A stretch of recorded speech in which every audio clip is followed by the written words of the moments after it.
Hello guys, welcome back to my channel cook up a story. ఈరోజు నేను మీతో రోజు జరిగే కొన్ని ఇన్సిడెంట్స్ గురించి చెప్పాలి అనుకుంటున్నాను. ఇలా షేర్ చేయడం ద్వారా కొంతమంది అయినా కేర్ఫుల్గా ఉంటారు అని ఆశిస్తున్నాను. సో ఇంకెందుకు లేట్, ఈ వీడియోని స్కిప్ చేయకుండా చూసేయండి. మనం రోజు న్యూస్ చూస్తూనే ఉంటాం కదా. ఓవర్ స్పీడ్తో డివైడర్ని ఢీకొట్టి చనిపోయిన యువకుడు, ఫోన్ చూస్తూ రోడ్ క్రాస్ చేస్తున్న యువతికి బైక్ యాక్సిడెంట్ అని, ఇలా మరెన్నో కూడా వింటూ ఉంటాం. ఇలా చాలామంది కేవలం నిర్లక్ష్యంతో ప్రాణాలను కోల్పోతున్నారు. కానీ ఫ్రెండ్స్, మీరు ఎప్పుడైనా ఇది ఆలోచించారా?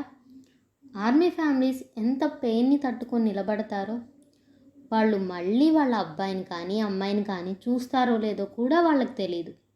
అదే లాస్ట్ మీట్ అయి ఉండొచ్చు అని కూడా వాళ్ళకి తెలియదు. అక్కడ సోల్జర్స్ చనిపోతున్నారు. Not because of rash driving, not because they are using phones while walking, not because they met with an accident, not because they are committing suicides. మన కోసం, మన నేషన్ కోసం వాళ్ళు వాళ్ళ లైఫ్స్ని సాక్రిఫైస్ చేస్తున్నారు. కానీ మనం ఫన్ కోసం ప్రాణాలను కోల్పోతున్నాం. ఇలా ఫన్ కోసం ప్రాణాలను కోల్పోతున్న వారు కొంతమంది అయితే, కావాలని ప్రాణాలను తీసుకునేవారు మరికొందరు.